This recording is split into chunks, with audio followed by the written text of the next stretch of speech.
So the main point I've been making about this from Christendom to Apostolic Mission book is that we are in a new age of the church, and the key challenge of our age is an intellectual challenge.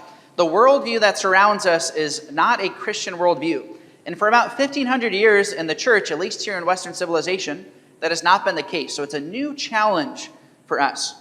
And the thing that I keep emphasizing is the fact that we have a different view of the world that the modern progressive culture around us has of the world. Right? And so what we've been talking about is the fact that there are some aspects of our culture today, they see some things similarly to us, but they see the whole picture very differently. Right? We have some things in common, but we see everything very differently. And I want you to understand that today. So what we're going to do today is we're going to read through a few pages from this book together. I have them printed out in this handout. So hopefully every pew gets a few of these copies. I don't think there will be enough for everybody to have their own copy, but hopefully we can get a few in every pew. Now, you guys are also fortunate because last night at the 5:30 Mass, I literally just read through this whole thing, all right? And I realized that was a little bit tedious. So today you guys are going to get the Cliff Notes version, okay? I'm just going to point out some of the lines in here that I think are really profound and hope that we'll get a sense of what I'm talking about. And what I want you to take away from this morning is that Christianity has a much more exalted view of seeing the world, a much more exciting and adventurous view of the world than what the modern culture does. And sometimes we think about it very differently. Sometimes it's easy to think about being a Christian or being a Catholic, and it's just this boring list of rules and doctrines that we have to follow, right? And so often when we think about the faith, we get bored by the faith. Right? The exact opposite should be happening. And that's what I want us to be taking away from this selection we're going to read from this morning, okay? So let's get into it, okay? The first point of the Christian way of seeing the world. Christianity is the most shockingly momentous view of what it means to be human that has ever been seriously believed and pursued. Okay? Pause there. Okay? Christianity is the most exalted view of humans that has ever existed in the world, that has been seriously followed and pursued. People really believe this. Right? Let me give you an example. Okay? Our modern scientific view of the world, the main trend of our modern scientific view of the world, the materialistic view of the world, is that basically we human beings, we're an accidental, random product of millions and billions of years of evolution. We have no significant place in the cosmos. Our life doesn't ultimately matter. And when our life ends, we just become dust, right? We just become unknown pieces of the cosmos. That is what the modern scientific view of the world is. That's not at all what the Christian view of humanity is. As a matter of fact, the main reason why so many people leave the faith, when it's not because of boredom, it's because they are precisely fleeing from the seriousness of existence that Christianity teaches.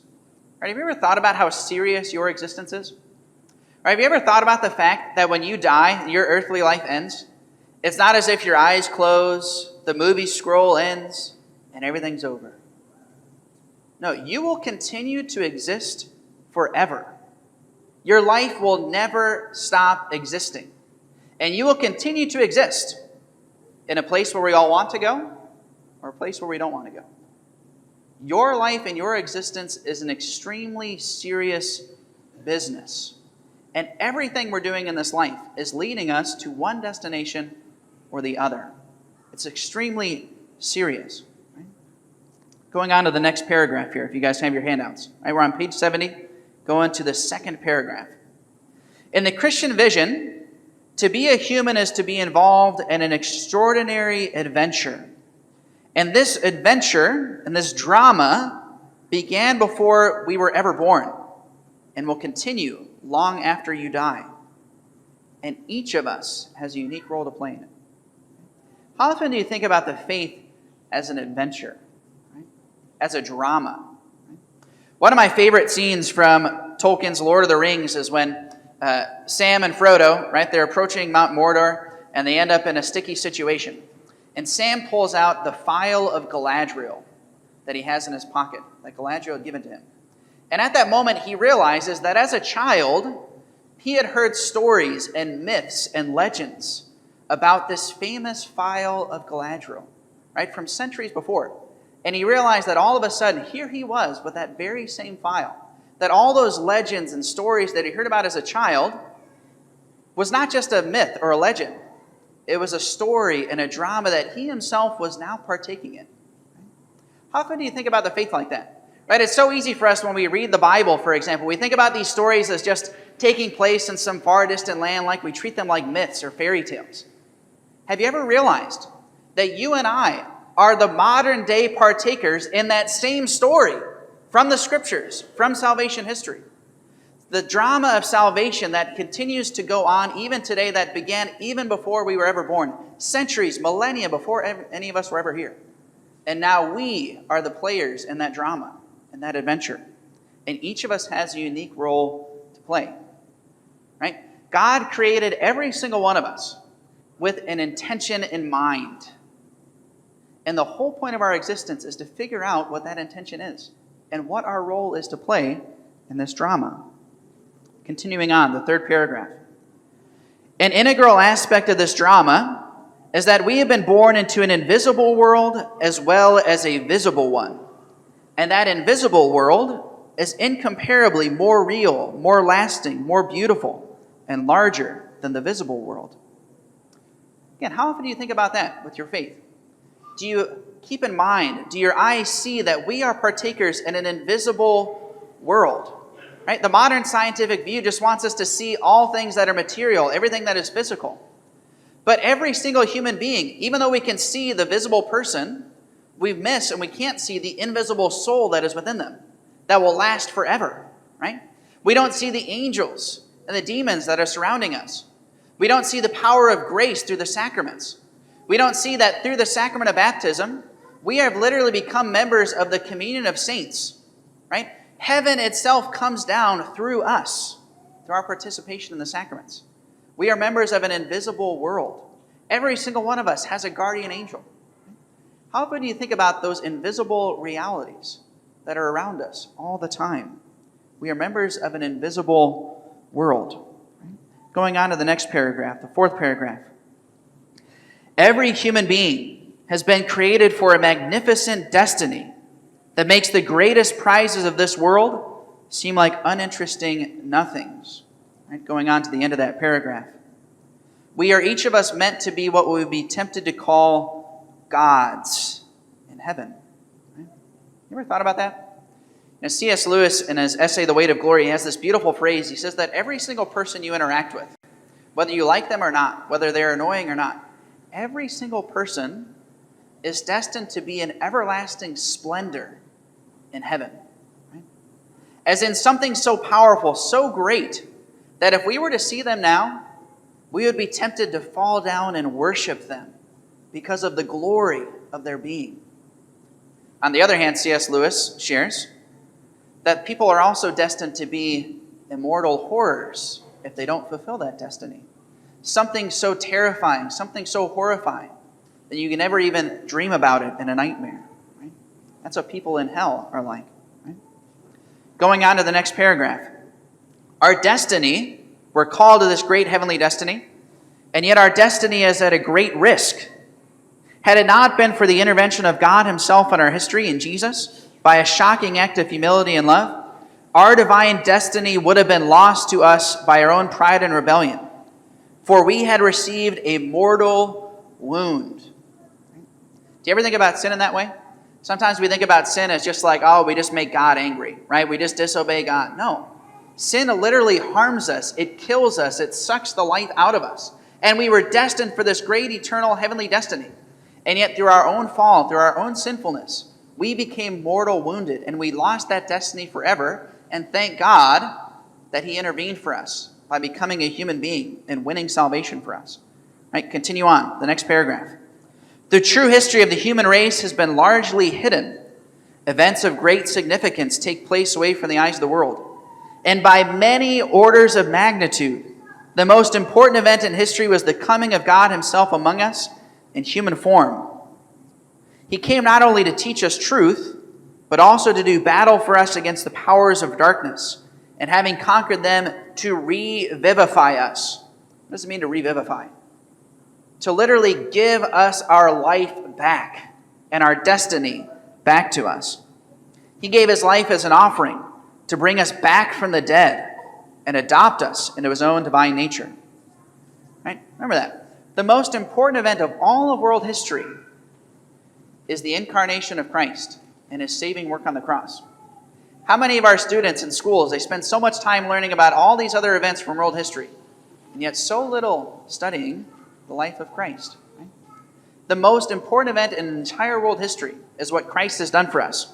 And that's why, you guys might remember last year at the Feast of Christ the King, remember I shared that quote from Napoleon on his deathbed about how he claimed how he had sought glory his whole life, and on his deathbed he realized that this meek and humble man, this man from Nazareth, Jesus, his name, and not Napoleon's, is proclaimed on every corner of the earth. There's churches and crosses everywhere. No matter how much Napoleon sought that glory, it was absolutely nothing in comparison to what Christ had accomplished. Continuing on to the next page, page 72, the next paragraph. In coming to help and save humanity, God did not just intervene from outside. Rather, he conferred on us the high dignity of becoming one of us. You guys remember when I talked about the devil? What was the devil's first sin? It was the fact that even though all the angels were so much stronger than humanity, God revealed to the devil that one day God would become a human being and therefore exalt humanity above the angels, and that the angels themselves would have to serve humanity. And the devil said, I will not serve. And that's when he started his rebellion against God. God has conferred an unbelievable dignity upon our race by becoming one of us. But not only did he become one of us, but then he established a church, a society in the midst of the darkened world, a kind of colony of heaven. You ever thought about yourself as a member of the church? That you are like a member of a colony of heaven? Right? Our role in the church is not simply to be obedient to God, it's to become divinized, almost like God-like creatures amongst the world. That people, when they see us, they should experience a foretaste of heaven. Right? We are a kind of colony of heaven here on earth. That is what the church is. Right? Continuing on. The current visible world, this is the next paragraph on page 72. The current visible world will come to an end completely, but the invisible world, of which each of us is a part, will last forever. Let me say that again. The current visible world will come to an end completely, but the invisible world of which each of us is a part will last forever. Right? That means the church, angels and demons. That means our souls. We will last forever. Have you ever thought about that? Right? That your soul will outlast the United States of America. How often do you spend so much time thinking about politics rather than your own salvation? But your soul is going to outlast the United States of America. Your soul is going to outlast planet Earth. Your soul is going to outlast the entire cosmos and universe. And yet, how often do we spend so much time thinking about all those visible earthly things rather than our own eternal destiny and our own salvation? We will outlast all of those things, every single person in this church. Continuing on to the next paragraph. Because we are not yet where we belong, not geographically and not in terms of our final creation, it follows that we cannot be fully happy during this life, because we are creatures undergoing a testing of heart, awaiting our true home. Right? Again, how often do we spend so much time thinking about how much money can I make, what are the friendships I have, how is my reputation, etc., etc., but all those things really don't ultimately matter, right? And none of those things are actually going to fully fulfill us. The only thing that will ever fully fulfill us is our heavenly destiny. And that heavenly destiny is much more than any of us can possibly even imagine, right? Some people like to talk about heaven as like, I get to play golf with Jesus or something. Or like, in my case, I get to have a nice stogie with Jesus, No, okay? Heaven is the most unbelievable, unimaginable fullness of joy that you can possibly experience. The most joyous moment in your entire life. Imagine that for all eternity and so much more. That is what heaven is like, unless we lose that and become like immortal horrors in hell. Right? Going on, the next paragraph. Therefore, this very brief time that we are given to live on earth is thus at once both immensely significant in terms of our own our own salvation and our own part in this drama, and yet it is also of little importance. It is unimportant in itself, and yet extremely significant in what it prepares us for. Christians hold matters of this world lightly, and at the same time, they take them very seriously. They are not impressed by the scramble for money, fame, power, and pleasure, so characteristic of our fallen race, knowing that such things have no ultimate significance. But they realize that in dealing with even the smallest details of life, they are working out an eternal destiny. Therefore, they fight the darkness within themselves and embrace the life of love laid out for them by Christ. Wrapping up here, let's go to this last page.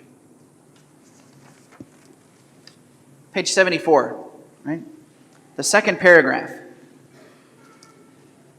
Therefore, a life like this, meaning with a Christian view of the world in mind, characterized by the love of God and of others, lived as a member of the new humanity, which is the church. No matter how much this life is troubled by suffering, no matter how obscure or difficult or filled with seeming failure, it is a triumphant success that will end in a crown of blessedness and beauty. Right? That is a life pursuing sanctity. Right? I love one of my favorite quotes, right? Leon Bleuoy, right? One of the things he said is that amidst all the different tragedies in life that people think are tragic, the only real tragedy in life is to not have become a saint, to have not discovered your destiny and your unique role in salvation history. That is the only real tragedy. No matter how much suffering and hardship you experience in this life, if you have become a saint, if you have found your destiny, then it is a success. But the opposite is true as well. A life of great material success, fame, achievement, but without love, without discovering your destiny, is a dismal failure that will only end in darkness and eternal decay, right? In hell. Right? Some of you remember the story I love to tell about Tom Brady, right after he won his third Super Bowl ring, and he was asked what it felt like. He was like on top of the football world. He had accomplished all his dreams. And all he had to say was, man, there's got to be more to it than this. I mean, I accomplished my dream, my life, my goal, and yet I feel like, God, there's got to be more than this. Exactly. No matter how much material success or fame we achieve in this life, it's worthless. None of it goes with you in the end, right? And so if that is your whole goal in life, you have been a complete and utter failure. And you will experience that in eternity. Brothers and sisters, doesn't this change how you view the faith? Doesn't this make more sense about what we're talking about? How the modern progressive way of seeing the world is completely contrary to the Christian view of the world? And not only is it different, but think about how boring our modern progressive view of the world is. The Christian view of the world is captivating. It's a drama. It's an adventure. And every single one of us has a unique role to play. All of our lives are of immense importance when seen in that light. It is anything but boring. It is extremely captivating. It shares some things similarly with the modern view of the world, but it views everything differently. And if we are to live with an apostolic mindset, if we are to reconvert the world, each of us has to be converted to that way of seeing reality and seeing our lives. And only when we do that will everyone else take notice and want to join us in this great adventure.